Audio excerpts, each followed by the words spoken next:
चलिए पहले प्रश्न की ओर बात करते हैं और यहां पर मैं आप सभी को बता दूं कि सारे प्रश्न वन लाइनर लिया गया है, जिससे क्या होगा कि आप लोग कम समय में अधिक से अधिक क्वेश्चन को सोल्व कर पाएंगे। आप सभी का टाइम ही बचेगा और आप लोग क्वेश्चन भी अधिक लगा पाएंगे, जो कि आप सभी के कंपटीशन एग्जाम के लिए काफी ज्यादा इंपॉर्टेंट हो जाता है। तो चलिए क्लास को स्टार्ट करते हैं। पहला प्रश्न आप सभी का कि किस ग्रह के चारों ओर वलय है?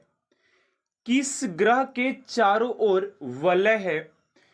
तो राइट आंसर हो जाएगा आप सभी का शनि। शनि आप सभी का राइट आंसर हो जाएगा। अगला प्रश्न है कि गीत गोविंद किसने लिखी है? किसने लिखा है? गीत गोविंद किसने लिखा है? तो जयदेव हो जाएंगे। जयदेव हो जाएंगे। अगर यहीं पर आप सभी के गीतांजलि होता, अगर यहीं पर क्या होता, अगर गीतांजलि होता तो वो रविंद्रनाथ टैगोर जी के द्वारा लिखा गया गीतांजलि, जिसके लिए उन्हें नोबेल पुरस्कार से सम्मानित किया गया था। ये भी बात ध्यान में रखिएगा। यहां पर बात कर लेते थोड़ा सा बड़े ग्रह का, तब बृहस्पति, और सबसे छोटे की बात करें तो बुध हो जाता है। इस प्रश्न को भी आप लोग याद रखिएगा। चलिए अगले प्रश्न की ओर बात करते हैं। आप सभी का थर्ड नंबर प्रश्न है कि राष्ट्रीय रक्षा अकादमी स्थित है? राष्ट्रीय रक्षा अकादमी स्थित है तो राइट आंसर हो जाएगा आप सभी का देहरादून। देहरादून आप सभी का राइट आंसर हो जाएगा। चलिए अगले प्रश्न की ओर बात करते हैं। आप सभी का अगला प्रश्न है 4 नंबर कि पृथ्वी की ऊपरी परत में, पृथ्वी की ऊपरी परत में किसकी मात्रा अधिक पाई जाती है? पृथ्वी की ऊपरी सतह में किसकी मात्रा अधिक पाई जाती है? तो ऑक्सीजन और सिलिकॉन की मात्रा अधिक पाई जाती है। अगला प्रश्न है कि लोहे पर जंग लगना उदाहरण है? लोहे पर जंग लगना किसका उदाहरण है? तो ऑक्सीकरण का। ऑक्सीकरण आप सभी का राइट आंसर हो जाएगा। अगला प्रश्न है कि रामकृष्ण मिशन की स्थापना किसने की थी? रामकृष्ण मिशन की स्थापना किसके द्वारा किया गया था? तो राइट आंसर हो जाएगा आप सभी का स्वामी विवेकानंद के द्वारा किया गया था। स्वामी विवेकानंद आप सभी का राइट आंसर हो जाएगा।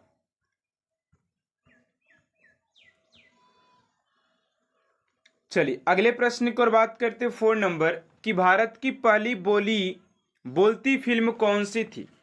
भारत की पहली बोलती फिल्म कौन सी थी? तो आलम आरा हो जाएगा। आलम आरा आप सभी का राइट आंसर हो जाएगा। अगला प्रश्न है कि विश्व का सबसे बड़ा शहर कौन सा है? विश्व का सबसे बड़ा शहर कौन सा है? तो न्यूयॉर्क अमेरिका आप सभी का राइट आंसर हो जाएगा। अगला प्रश्न है कि भारत में सबसे बड़ी मस्जिद कौन सी है? भारत में सबसे बड़ी मस्जिद कौन सी है? तो जमा मस्जिद हो जाएगा, जो कि आप सभी के दिल्ली में स्थित हो जाएगा। देखिए यहाँ पर अभी बहुत स्टूडेंट को लग रहा है कि सर क्या ऐसे प्रश्न भी एग्जाम में आएंगे? तो यार आप सभी के अगर एग्जाम में ऐसे प्रश्न अगर पूछ लिया जाए तो शायद ऐसे प्रश्न भी ना आए। तो आप लोगों के लिए जो भी प्रश्न कराया जाना आप सभी के लिए काफी ज्यादा इंपॉर्टेंट है। आप लोग जो प्रश्न आ रहा है जो नहीं आ रहा आप सभी को उसका भी रिविजन करना है।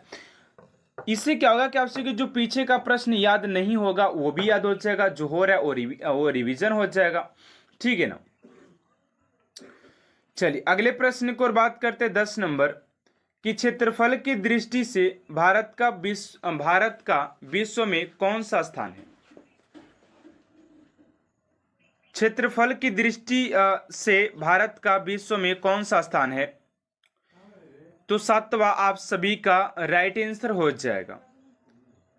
अगला प्रश्न है कि विश्व का सबसे लंबा पशु कौन सा है? विश्व का सबसे लंबा पशु कौन सा है? तो जिराफ आप सभी का राइट आंसर हो जाएगा। अगला प्रश्न है कि भारत पाक सीमा रेखा किस नाम से पुकारी जाती है? भारत पाक सीमा, तो ये रेड लीफ हो जाएगा।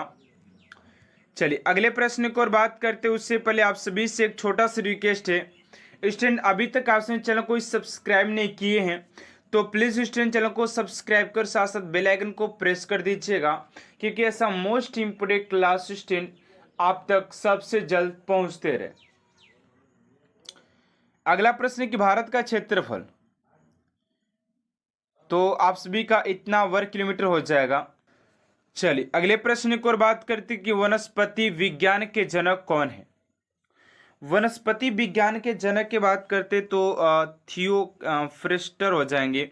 दिल्ली में लाल किला के मोहम्मद बादशाह शाहजहां ने बनवाया था।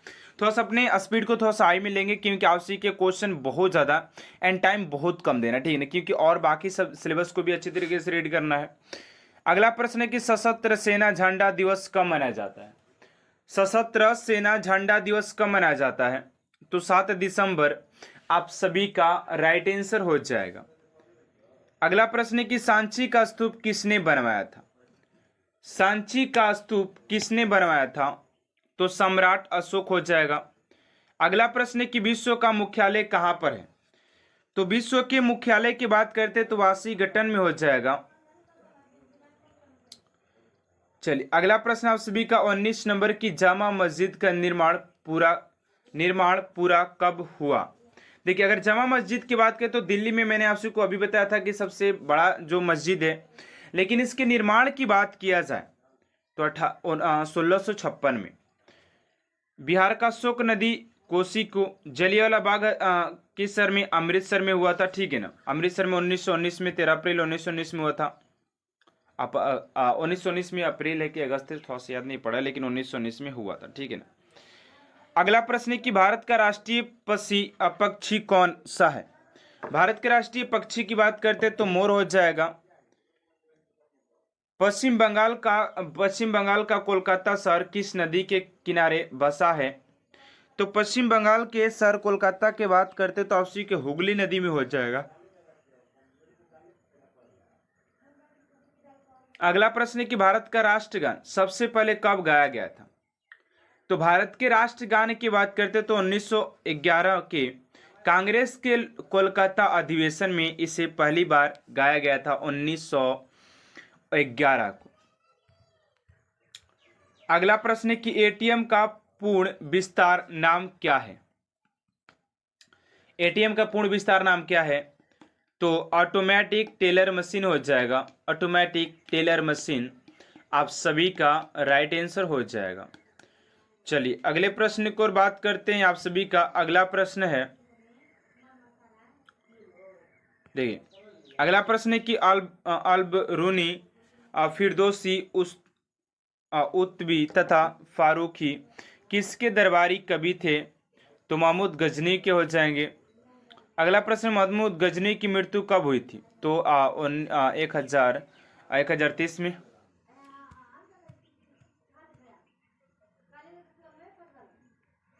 अगला प्रश्न दामोदर नदी का उद्गम किस स्थान से होता है, तो छोटा नागपुर का पठार।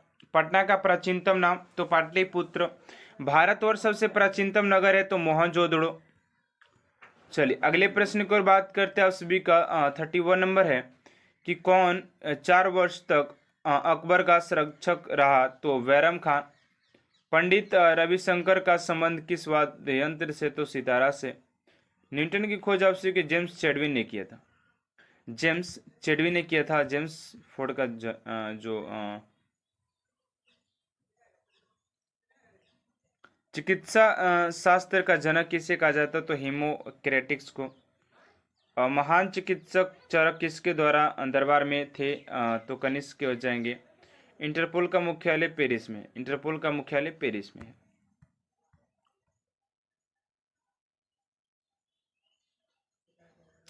अगला प्रश्न है कि सिख धर्म के संस्थापक कौन थे, तो गुरु नानक देव। रायसेन किसके दरबार में गणितज्ञ था, तो अकबर के दरबार में। इब्राहिम लोदी का विकास हुआ था खिलजी लोदी के द्वारा। चलिए अगले प्रश्न की ओर बात कर लेते हैं। आप सभी का 40 नंबर प्रश्न है कि पानी का रासायनिक सूत्र H2O होता है। हिनयान का प्रमुख ग्रंथ कौन सा है, तो कथा वस्तु हो जाएगा। अगला कि जैन साहित्य को कहा जाता है आगम कहा जाता है, ठीक है ना। चलिए अगले प्रश्न को बोलते हैं आप सभी को। अगला प्रश्न है कि दक्षिण भारत की सबसे ऊंची चोटी कौन सी है? तो आना मुद्दी 2697 मीटर। अगला प्रश्न को वनस्पति विज्ञान के जनक हो गया कारगिल कस्बा जम्मू कश्मीर हो गया। चलिए अगले प्रश्न को बरागत करते हैं। तो चलिए अगले प्रश्न की ओर बात करते हैं स्टूडेंट। आप सभी का अगला प्रश्न क्या पूछा जा रहा है, ध्यान दीजिएगा। करें कि भारत की पहली महिला कैबिनेट मंत्री कौन सी थी? तो राइट आंसर हो जाएगा आप सभी का राजकुमारी अमृत कौर, आप सभी का राइट आंसर हो जाएगा। चलिए अगले प्रश्न की ओर बात करते हैं।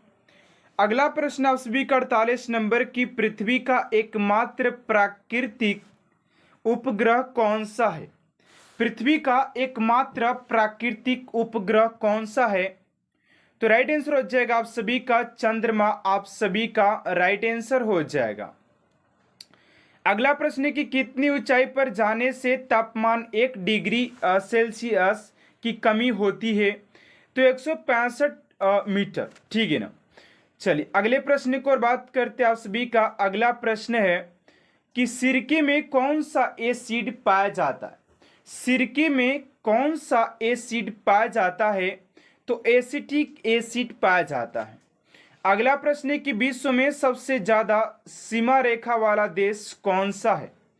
विश्व में सबसे ज्यादा सीमा रेखा वाला देश कौन सा है? तो राइट आंसर हो जाएगा आप सभी का चीन हो जाएगा। अगला प्रश्न है कि विश्व में सबसे लंबी सीमा रेखा वाला देश कौन सा है? तो कनाडा हो जाएगा, ठीक है ना। सबसे लंबी बात किया जा रहा है यहाँ पर, ठीक है, ध्यान दीजिएगा। चलिए अगले प्रश्न की ओर बात करते हैं आप सभी का। 53 नंबर प्रश्न है कि रुपए की शुरुआत किस शासक ने किया था? रुपए का शुरुआत किस शासक ने किया था? तो शेरशाह सूरी के द्वारा रुपए का शुरुआत किया गया था। अगला प्रश्न है कि डाक प्रथा का प्रचलन किसने शुरू किया था? डाक प्रथा का प्रचलन किसने शुरू किया था? तो शेरशाह सूरी, आप सभी का राइट आंसर हो जाएगा। अगला प्रश्न है कि रामचरितमानस किसने लिखी है? रामचरितमानस किसने लिखी है? तो राइट आंसर हो जाएगा आप सभी का तुलसीदास इज राइट आंसर हो जाएगा क्वेश्चन नंबर 55 का। चलिए अगले प्रश्न की ओर बात करते हैं आप सभी का। अगला प्रश्न है कि राष्ट्रपति लोकसभा में कितने सदस्य मनोनीत कर सकता है? राष्ट्रपति लोकसभा में कितने सदस्य मनोनीत कर सकता है? तो 2 सदस्य को मनोनीत कर सकता है। अगला प्रश्न है कि मनुष्य के रुधिर का पीएच मान होता है? तो 7.4 होता है। संग्राही सर्वग्राही रक्त समूह कौन सा है? तो ए बी हो जाएगा।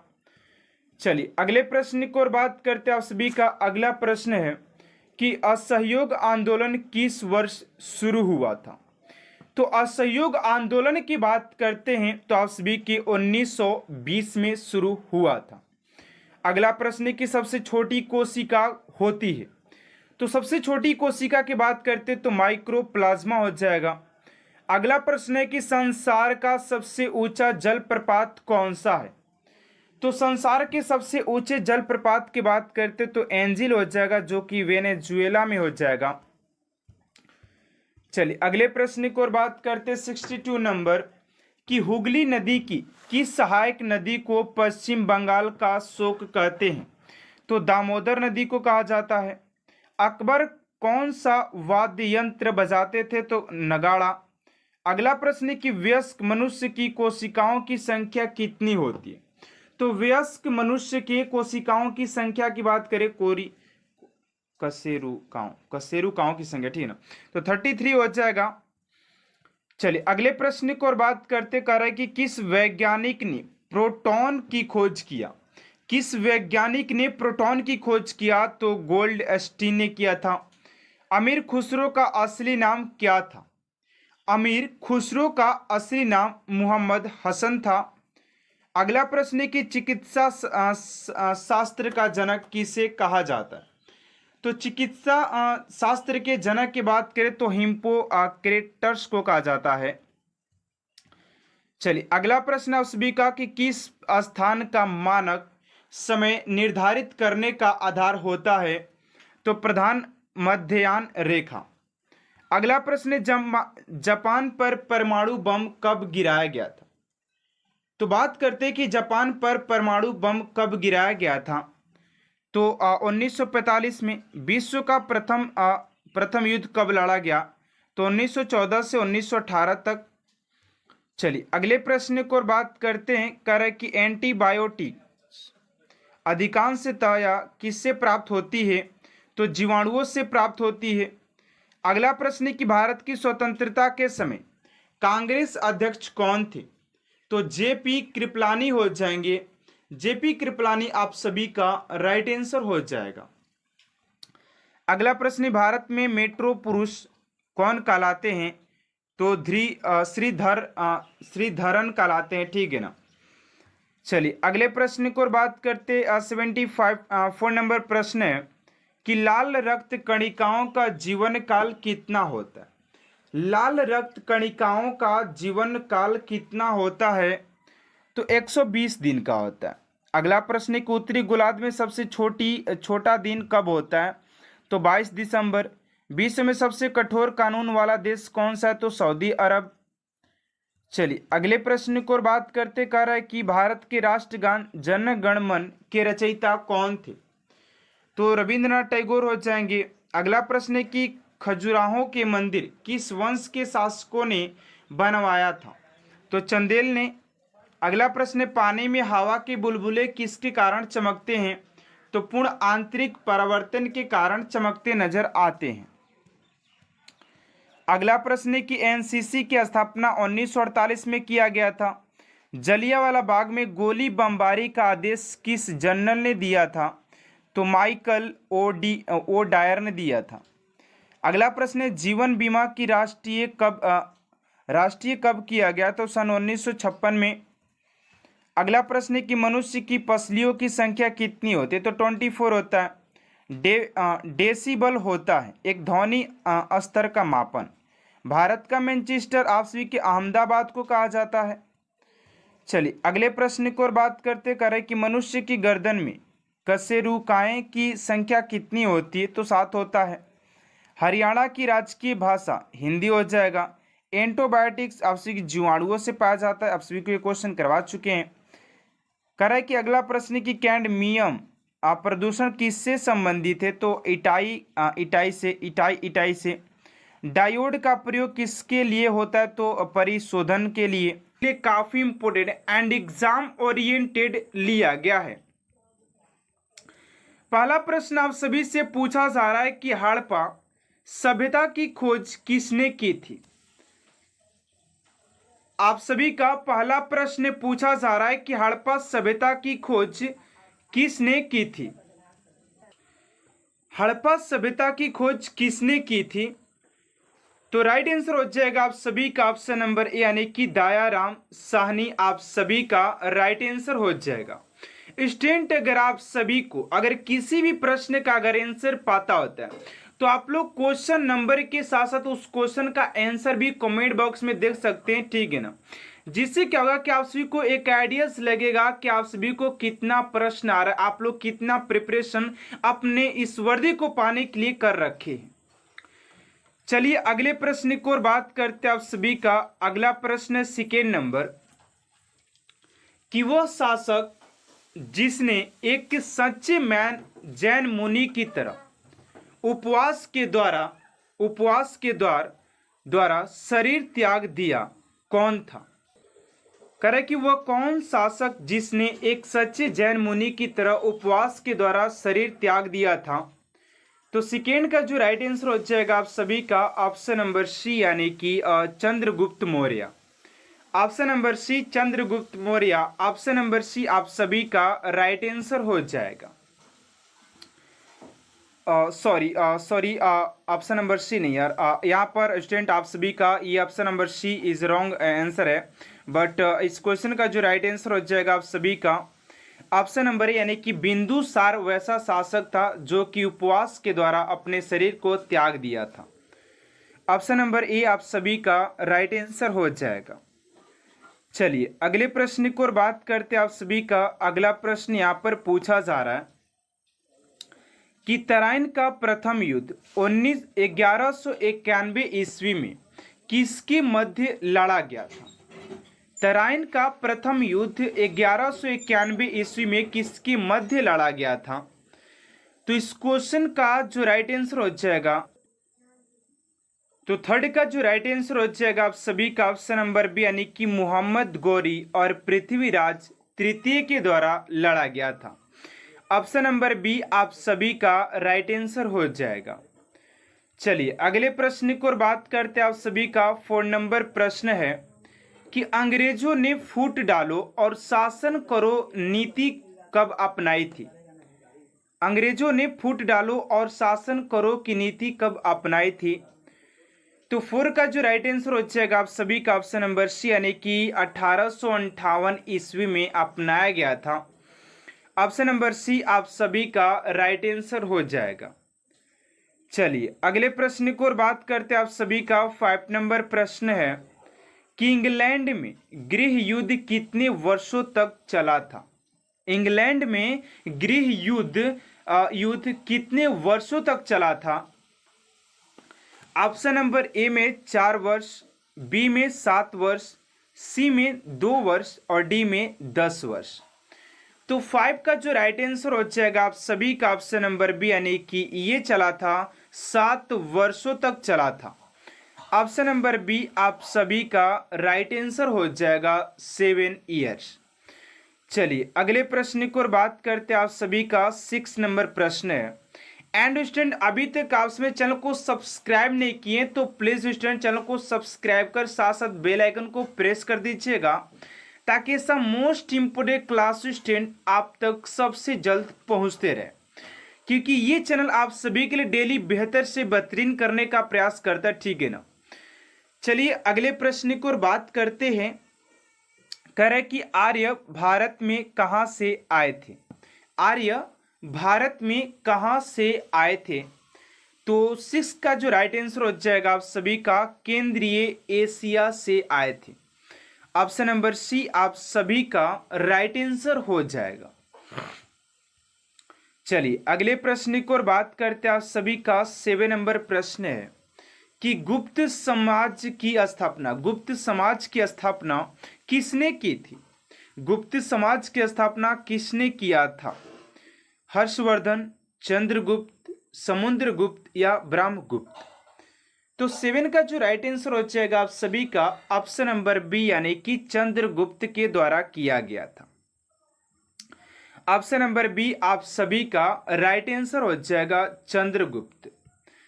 चलिए अगले प्रश्न की ओर बात करते हैं आप सभी का। 8 नंबर प्रश्न है कि पानीपत की दूसरी लड़ाई किसके बीच हुई थी? पानीपत की दूसरी लड़ाई किसके बीच हुई थी? तो 8 का राइट आंसर क्या होगा? फटाफट आप लोग कमेंट बॉक्स में आंसर दीजिए। ठीक है ना। तो राइट आंसर हो जाएगा आप सभी का बैरम खान और हेमू के बीच लड़ा गया था। ऑप्शन नंबर ए हो जाएगा। चलिए अगले प्रश्न की ओर बात करते। 9 नंबर प्रश्न है कि मोहम्मद गोरी कहाँ का शासक था? मोहम्मद गोरी कहाँ का शासक था? तो 9 का राइट आंसर हो जाएगा आप सभी का Afghanistan. Afghanistan option number A आप सभी का राइट आंसर हो जाएगा। चलिए अगले प्रश्न की ओर बात करते हैं आप सभी का। 10 नंबर प्रश्न है कि बिहार प्रदेश को किस मुस्लिम शासक ने सर्वप्रथम जीता था? 10 का हो जाएगा आप सभी का बी, यानी कि खिलजी। चलिए अगले